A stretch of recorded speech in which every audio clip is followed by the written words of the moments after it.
Pemesanan telah dibuat untuk pukul 19 di restoran Meridian, restoran paling mahal di kawasan Jakarta. Satu kali makan malam di sini bisa menghabiskan biaya lebih besar daripada sewa rumah bulanan orang kebanyakan. Saya tiba pukul 18.45 mengenakan celana khakis dan kemeja katun biasa dari toko lokal. Keluarga saya sudah berkumpul lengkap di ruang makan pribadi. Semuanya 11 orang, berpakaian merek desainer dan memakai perhiasan yang harganya setara mobil mewah. "Apa yang kamu lakukan di sini?" tanya kakakku Moyo sambil melambaikan tangannya yang penuh gelang berlian. "Ini makan malam bisnis."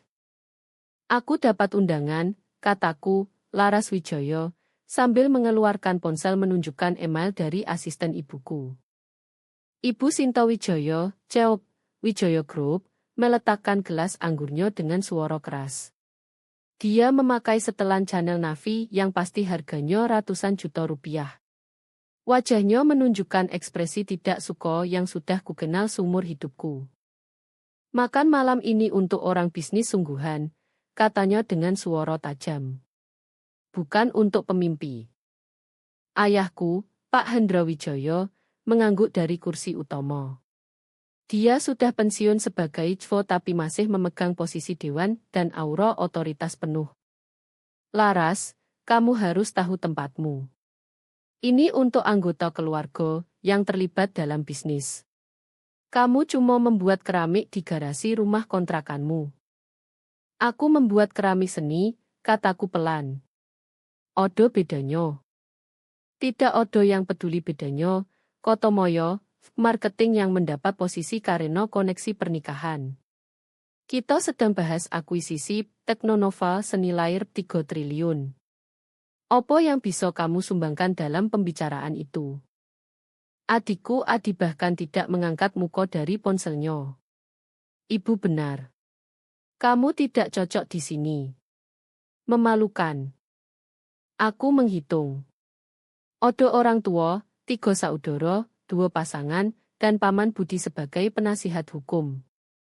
Mereka semua memegang posisi di Wijaya Group, kerajaan bisnis yang dibangun kakek dari perusahaan manufaktur kecil menjadi konglomerat senilai 18 triliun. Mereka semua memandangku dengan berbagai tingkat penghinaan atau kasihan. "Aku rasa odo kesalahpahaman," kataku lagi. "Kesalahpahaman satu-satunya adalah kamu berpikir kamu relevan di sini," potong ibuku. "Kamu memilih keluar dari bisnis keluarga 15 tahun lalu saat memutuskan mengejar hobi seni keramikmu. Kamu tidak boleh masuk lagi seenaknya." "Aku tidak keluar," kataku. "Aku memilih jalan berbeda. Jalan yang menuju ke Mono-Mono," kata ayahku datar. "Kamu 37 tahun, Laras. Tinggal di rumah kontrakan. Naik mobil Toyota Avanza bekas. Menjual muk keramik di pasar seni. Sementara saudara-saudaramu mengelola perusahaan triliunan. Adik bungsuku Rian yang baru dipromosikan jadi operasional meski baru kerja 2 tahun, menyeringai. Mungkin dia datang berharap minta uang saku. Akhirnya mau ngaku hobi keramikmu gagal." "Studio keramikku baik-baik saja," kataku tenang. "Baik-baik saja," ulang Moyo sambil tertawa. "Itulah bedanya kamu dan kami, Laras. Kami tidak target baik-baik saja. Kami target luar biasa, pemimpin pasar." Paman Budi menyela. "Kita harus mulai. Akuisisi Teknonova odo komponen waktu sensitif." Dia memandangku tajam. "Laras, ini rapat tertutup. Hanya anggota keluarga dengan peran aktif di bisnis." "Aku punya peran bisnis aktif," kataku. Ibu tertawa keras. "Menjual muk di pasar seni bukan peran bisnis aktif. Aku juga jual di galeri, online, dan distributor grosir." "Berapa penghasilanmu setahun dari itu?" tanya ayah dengan nada yang sudah tahu jawabannya tidak cukup.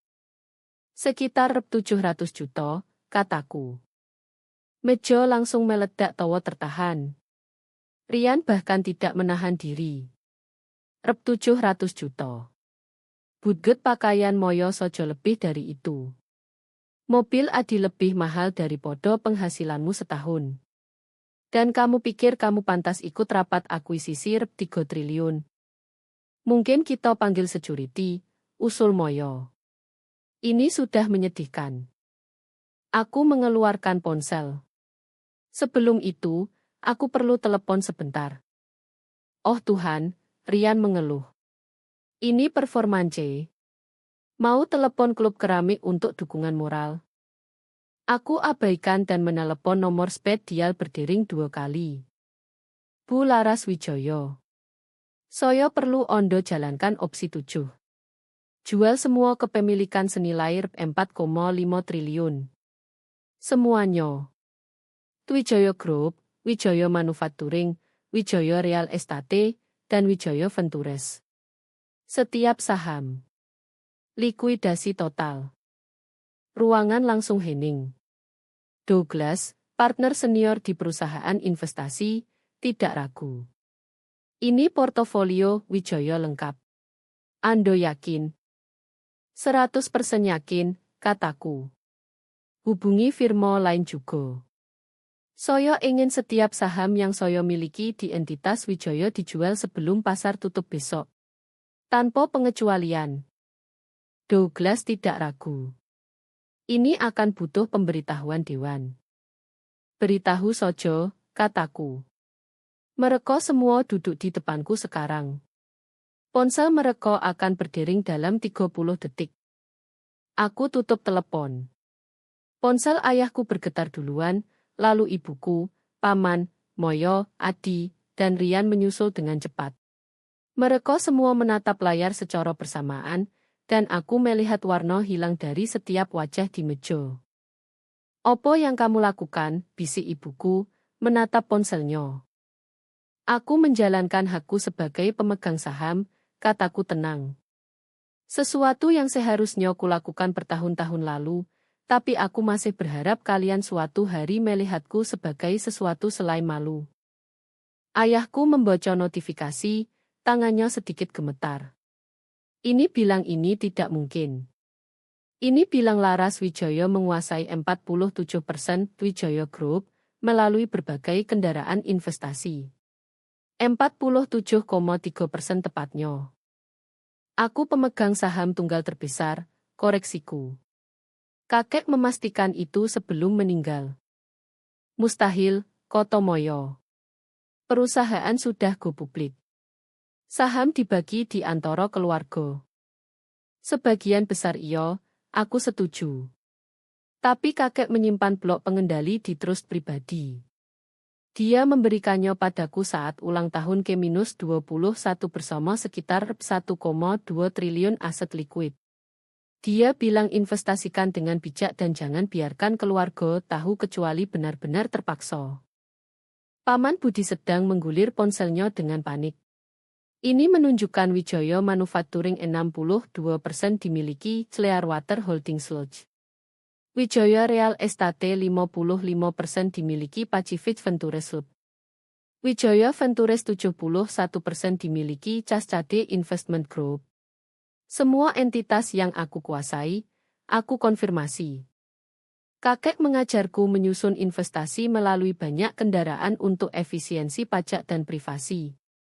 Ternyata juga berhasil menyembunyikan kekayaan asliku dari keluarga yang suka menghakimi. Wajah ibuku berubah dari pucat jadi merah. Kakekmu memberikan rep 1,2 triliun padamu 16 tahun lalu. Dia bilang kecewa dengan bagaimana kalian yang lain berubah. Terlalu fokus penampilan, kurang substansi. Dia bilang kalian lupa bahwa kakek memulai Wijoyo Group dengan membuat produk berkualitas, bukan dengan memakai setelan mahal dan meremehkan orang. Jadi kamu duduk di atas kekayaan itu selama 16 tahun, tuntut Adi. Sementara kami semua mengira kamu miskin. Aku tidak pernah miskin, kataku. Studio keramiku bukan kegagalan. Itu hobi yang aku benar-benar suka. Aku tidak butuh itu untuk hidup karena aku punya portofolio investasi yang sekarang bernilai sekitar 4,5 triliun, sebagian besar di entitas Wijaya. Ayahku berkata parau, masih menatap ponsel. Kamu baru saja memerintahkan semuanya dijual. Benar, kataku. Aku juga punya aset di Goldman Sachs dan Morgan Stanley. Aku akan telepon mereka berikutnya untuk likuidasi juga. Rian tampak benar-benar panik. Kamu tidak boleh lakukan itu. Kalau kamu jual sebanyak itu sekaligus, harga saham akan anjlok. Aku tahu, kataku. Pasar akan mengartikan pemegang saham mayoritas keluar, total sebagai kurang percaya pada masa depan perusahaan. Harga saham mungkin turun 15-20% di hari pertama saja. Itu manipulasi pasar, seru Moyo. Bukan, koto Paman Budi pelan, pikiran hukumnya bekerja. Dia berhak menjual saham kapan saja. Dia memberitahu dewan sesuai regulasi OJ dan BI. Semua yang dia lakukan sepenuhnya legal. Ibu berdiri, kursinya bergeser keras di lantai.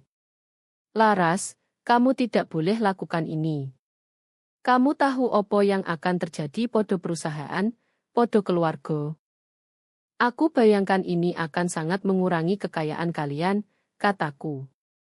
Dan mungkin membuat akuisisi Teknonova jauh lebih sulit karena harga saham kalian akan jatuh bebas dan akses modal terbatas. Kenapa? Tanya ayahku. Kenapa kamu lakukan ini? Karena makan malam ini untuk orang bisnis sungguhan, kataku, mengulang kata ibuku.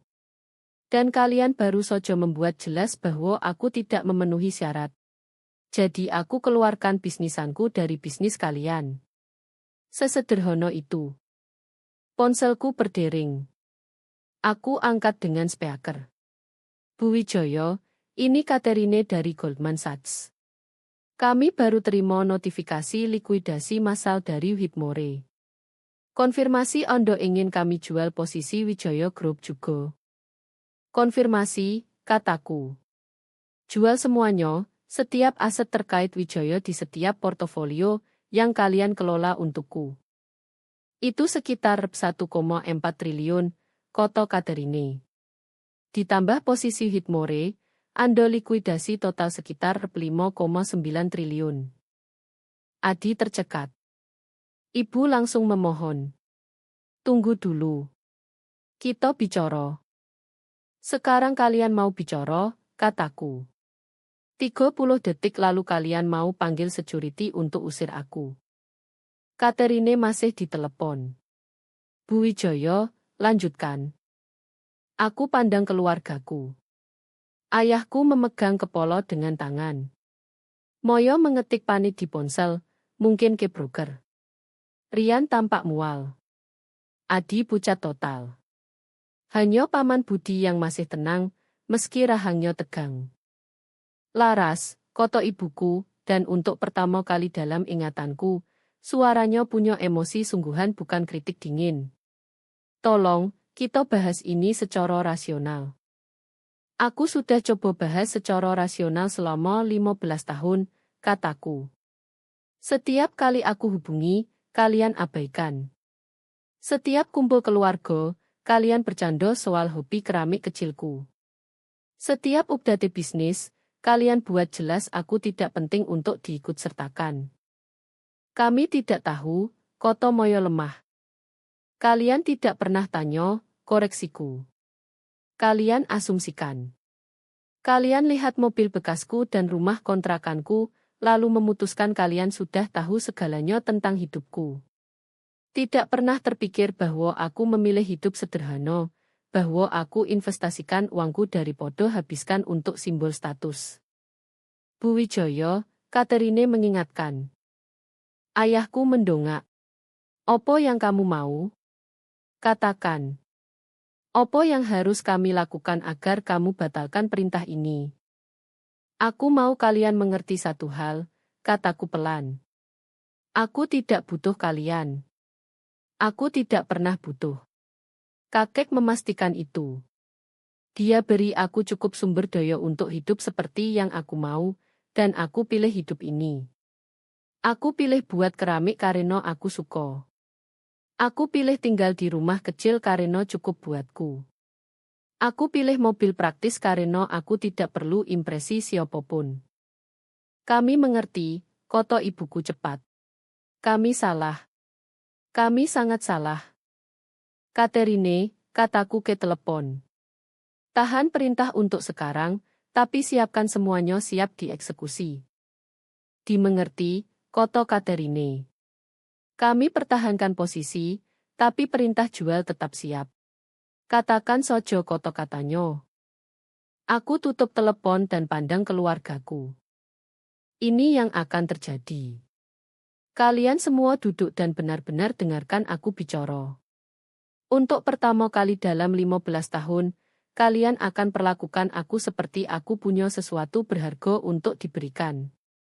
Lalu kita bahas apakah aku masih mau tetap investasi di Twijaya Group atau lebih baik ambil 4,5 triliun dan investasikan di perusahaan yang dijalankan orang yang menghargai substansi daripada penampilan. Mereka duduk.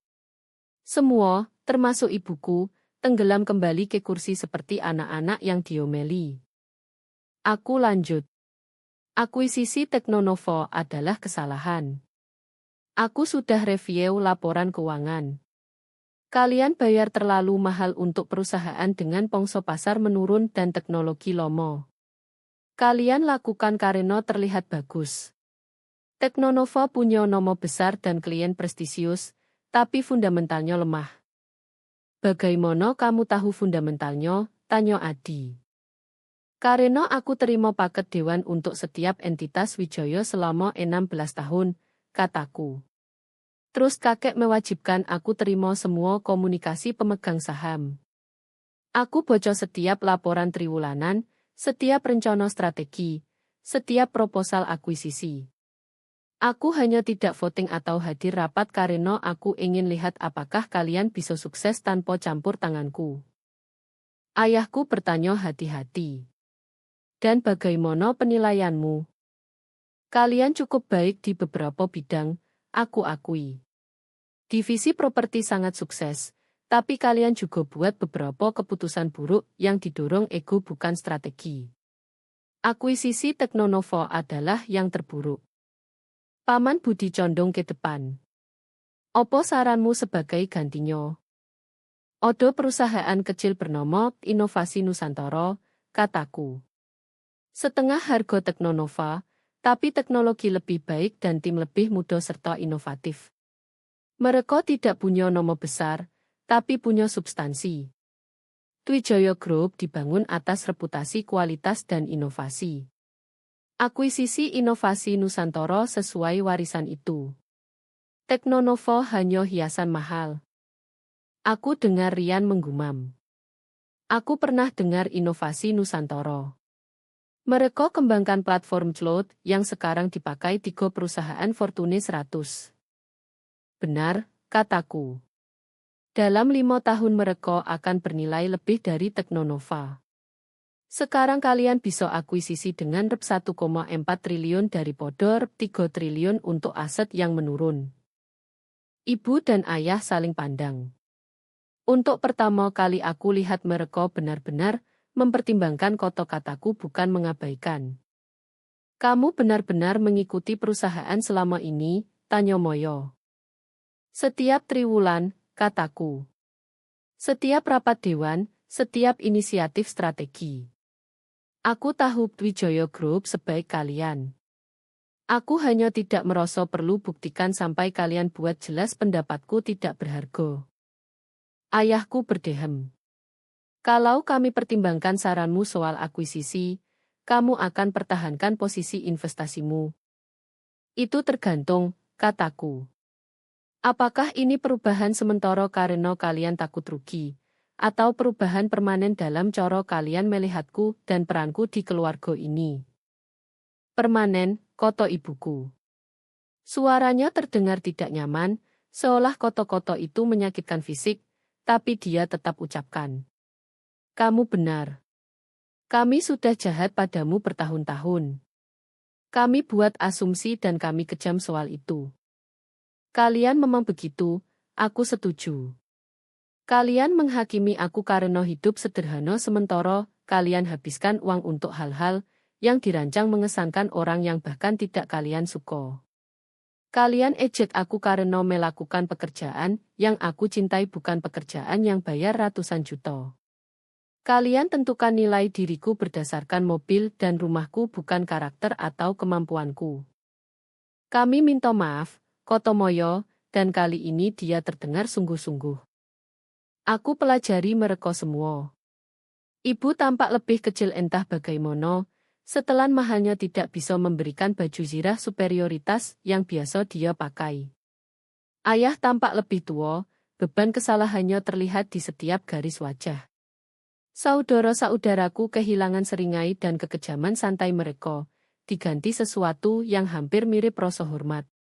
Aku akan pertahankan posisi investasiku, kataku akhirnya dengan 3 syarat. Sebutkan, Koto Paman Budi langsung.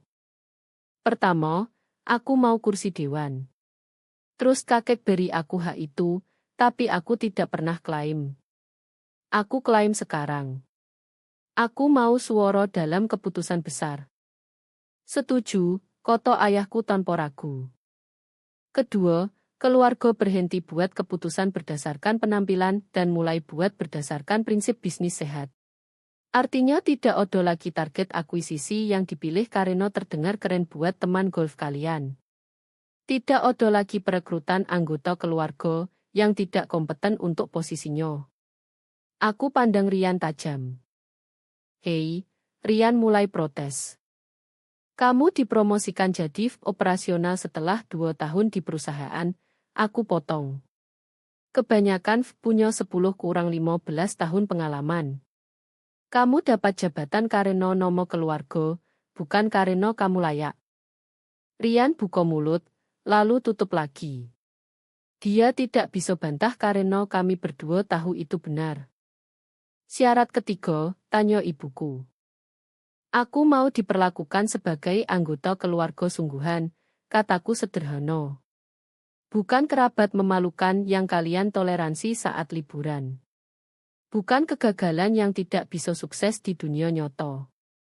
Tapi anggota keluarga yang pilihan kalian hormati meski tidak kalian mengerti.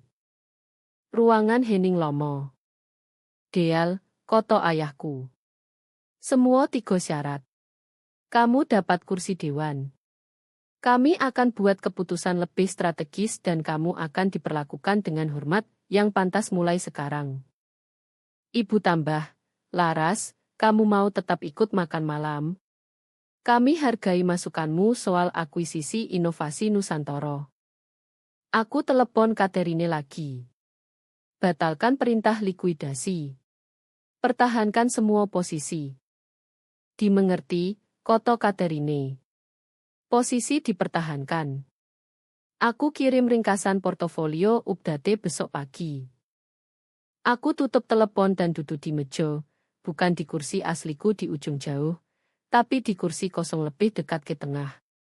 Keluargaku mengatur ulang diri untuk beri ruang, gerakan mereka ragu tapi sengaja. Pelayan muncul, aku pesan salmon. Ibu pesan botol anggur lagi, Bordeaux 45 juta, yang dia paksa aku coba.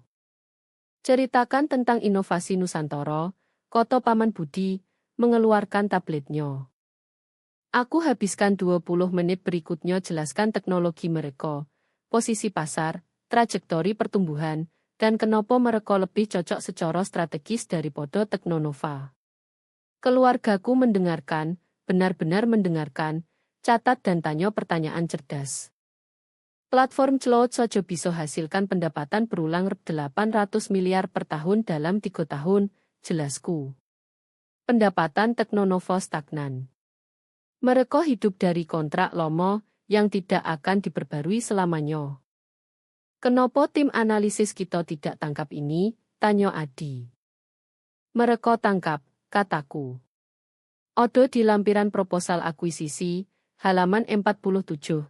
Tapi rekomendasi tetap lanjut dengan Teknonova karena reputasi pasar mereka. Ayahku tampak malu. Aku tidak bocor sampai situ. Aku juga tidak, moyo akui. Aku bocor semuanya, semua 63 halaman, kataku. Karena tidak seperti kalian, aku tidak punya tim asisten yang ringkas dokumen untukku.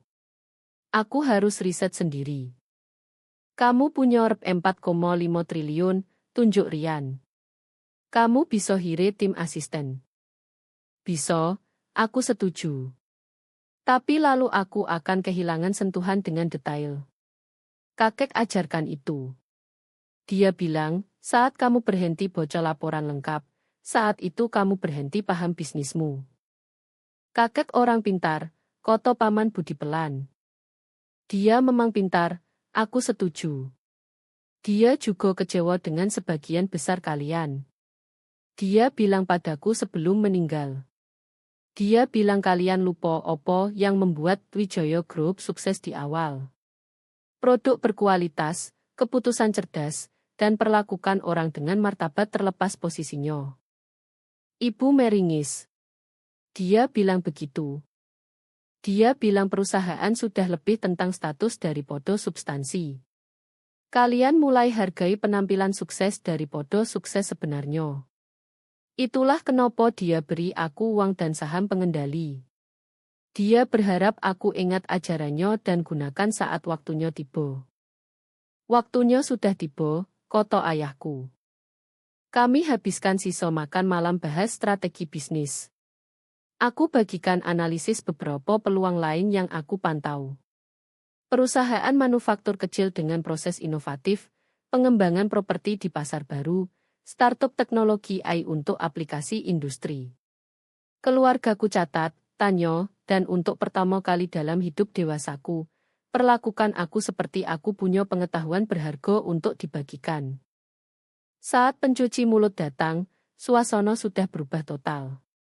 Moyo tanya tentang karya keramikku dengan minat sungguhan bukan merendahkan. Adi ingin tahu bagaimana aku belajar analisis perusahaan seefektif itu. Rian akui dia kewalahan di posisi dan tanya apakah aku mau bimbing dia. Aku senang, kataku podo Rian. Tapi kamu harus mau kerja keras, baca setiap laporan, pahami setiap divisi, pelajari bisnis dari bawah bukan dari lantai eksekutif. Aku janji, koto Rian. Aku bersumpah. Saat makan malam selesai dan pelayan bawa tagihan yang ibuku bayar tanpa komentar, ayahku berdiri dan berdehem. Laras, aku perlu bilang sesuatu atas nama kami semua. Dia gerakkan tangan ke meja. Kami sudah bodoh, buta, sombong. Kami lihat hidupmu dan melihat kegagalan padahal seharusnya melihat kesuksesan. Kami lihat pilihanmu sebagai kelemahan padahal itu kekuatan. Kamu punya keberanian hidup autentik sementara kami hanya berpura-pura untuk audiens yang bahkan tidak penting. Benar, gumam Paman Budi. Kami tidak bisa hapus 15 tahun lalu, lanjut ayahku. Kami tidak bisa tarik koto-koto kejam atau coro kami perlakukan kamu dengan meremehkan, tapi kami bisa lebih baik ke depan. Kami bisa jadi keluarga yang kakek harapkan. Kalau kamu beri kami kesempatan. Aku pandang mereka semua. Ibu dengan air mata di mata, saudara-saudaraku tampak sungguh menyesal, paman mengangguk dorongan. Mereka tidak sempurna. Mereka mungkin akan jatuh ke pola lama kadang, tapi mereka sedang berusaha dan itu penting.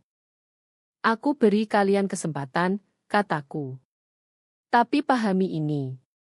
Aku tidak akan ubah hidupku untuk sesuaikan ekspektasi kalian. Aku tetap buat keramik. Aku tetap tinggal di rumah kontrakan dan naik Avanza. Aku tetap belanja di toko biasa dan jual mug di pasar seni karena hal-hal itu buat aku bahagia dan aku tidak butuh persetujuan kalian untuk hidupku. Kami tidak mau kamu berubah, koto ibuku. Kamu satu-satunya di antara kami yang benar-benar paham opo yang penting. Kami keluar restoran bersama, berjalan ke udara malam yang sejuk. Mobil keluarga berjejer di valet, Mercedes-mu, Tesla, lecus. Avanzaku di parkir umum 2 blok jauhnya. Mau tumpangan ke mobilmu, tawarkan Moyo. Aku jalan kaki, kataku. Malamnya bagus. Laras, panggil ibuku saat aku berbalik. Rapat Dewan Kamis depan jam 10 pagi. Asistenku akan kirim detail dan materinya. Aku akan datang, kataku. Aku jalan ke mobil, naik, dan duduk sebentar sebelum nyalakan mesin. Ponselku bergetar. Pesan dari Douglas. Itu perintah likuidasi paling dramatis yang pernah aku terima dalam 30 tahun. Senang kamu batalkan. Aku harus tanya, kamu benar-benar akan lanjutkan? Aku balas, benar-benar. Mereka perlu paham bahwa keluarga lebih dari nilai bersih. Well played, balas Douglas. Kakekmu pasti bangga. Aku pulang ke rumah kontrakan, rumah 3 kamar sederhana di lingkungan tenang yang aku ubah garasinya jadi studio keramik. Di dalam, aku ganti kejean selama dan kaos berlumur cat, ikat rambut, dan keluar ke studio. Aku punya komisi harus selesai, seteh custom untuk klien yang mau bayar 45 juta untuk keramik buatan tangan. Bukan karena dia tahu aku punya triliunan, tapi karena dia hargai kualitas kerjaku. Saat aku sentuh tanah liat di roda dan mulai bentuk, aku pikir tentang malam ini, tentang keterkejutan dan penyesalan keluargaku, tentang kursi dewan yang akhirnya aku klaim, tentang hormat yang akhirnya aku tuntut. Tapi paling utama aku pikir tentang opo yang kakek bilang 16 tahun lalu saat dia transfer uang itu ke rekeningku. Uang itu alat, Laras, katanya. Gunakan untuk bangun hidup yang kamu mau, bukan hidup yang orang lain harapkan. Dan ingat, kekayaan sejati bukan di rekening bank. Tapi di tahu diri sendiri cukup untuk pilih kebahagiaan daripada persetujuan. Aku pilih kebahagiaan. Aku pilih keramik dan pasar seni dan hidup sederhana yang beri aku sukacita sungguhan. Dan saat keluargaku dorong terlalu keras, aku gunakan alat kakek persis seperti dia maksudkan untuk tunjukkan bahwa persetujuan mereka tidak ada artinya dibanding kedamaian pikiranku. Ponselku bergetar lagi. Pesan grup dari Moyoke semua saudara. Makan malam keluarga bulan depan di rumahku. Laras, tolong datang dan bawa beberapa keramikmu. Aku mau beli 1 set untuk ruang makan. Aku tersenyum dan balas, aku datang dan bawa katalog. Rian balas, bisa bawa analisis bisnis yang kamu sebut soal pasar baru. Adi tambah, dan mungkin kita jadwalkan waktu bahas divisi manufaktur. Aku rasa kita lewatkan beberapa peluang. Aku letakkan ponsel dan kembali ke roda, bentuk tanah liat dengan tangan terlatih. Besok aku akan jadi anggota dewan di perusahaan triliunan. Malam ini aku hanya pembuat keramik yang buat teko. Dan keduanya adalah diriku yang aku mau. Di luar jendela studio, matahari sudah terbenam total, meninggalkan langit bertabur bintang. Di dalam, tanganku kerjakan tanah liat jadi sesuatu indah dan fungsional. Sesuatu yang akan bawa sukacita seseorang lomo setelah drama malam ini pudar jadi kenangan. Itu, pikirku saat aku bentuk lengkung akhir cerat teko, adalah seperti opo kesuksesan sebenarnya. Bukan setelan desainer atau mobil mahal atau kantor sudut, tapi kebebasan ciptakan keindahan, keberanian pilih autentik, dan kekuatan tuntut hormat dari orang yang seharusnya beri itu dengan sukarela sejak awal. Kakek beri aku alat-alatnya. Malam ini aku akhirnya gunakan. Dan besok aku akan tunjukkan podo keluargaku opo yang terjadi saat rep 4,5 triliun modal investasi digabung dengan seseorang yang benar-benar paham bahwa uang dimaksudkan untuk melayani hidup, bukan sebaliknya. Aku selesai teko tengah malam, angkat hati-hati dari roda dan sisihkan untuk kering. Dalam 2 hari akan siap pembakaran pertama. Dalam seminggu aku glase. Dan dalam 2 minggu klienku akan terima seteh buatan tangan yang pantas setiap rupiah dari Rp45 jutanya. Ponselku bergetar terakhir kali. Pesan dari ibu. Terima kasih sudah beri kami kesempatan lagi. Kakekmu pilih benar saat percaya padamu dengan warisannya. Maaf, butuh waktu lama bagi kami untuk melihatnya. Aku tidak balas langsung. Aku bersihkan ruang kerja, cuci tangan, dan buat secangkir teh di salah satu mug buatanku sendiri. Potongan sederhana dengan glase biru yang keluar persis seperti harapanku. Baru lalu aku ketik balasan. Kakek ajarkan bahwa keluarga layak diperjuangkan, meski mereka tidak buat mudah. Balasan ibu datang cepat. Kami akan coba buat lebih mudah mulai sekarang. Aku harap itu benar. Tapi meski tidak, aku tahu sesuatu yang keluargaku lupa dan baru mulai pelajari lagi. Kesuksesan sejati tidak diukur dalam rupiah atau gelar atau merek desainer. Diukur dalam kemampuan hidup autentik, pilih substansi daripada penampilan, dan tahu bahwa nilai dirimu datang dari dalam, bukan dari persetujuan orang lain. Dan aku sukses menurut setiap ukuran yang penting. Aku habiskan teh, matikan lampu studio, dan berjalan kembali ke rumah. Besok akan bawa rapat dewan dan keputusan investasi dan dinamika keluarga yang butuh bertahun-tahun untuk diperbaiki sepenuhnya. Tapi malam ini aku hanya laras, pembuat keramik, investor, cucu, dan akhirnya anggota keluarga yang diakui yang sudah terlalu lama bagi keluarga untuk paham apa yang kakek tahu sejak awal, bahwa aku persis seperti yang aku butuhkan.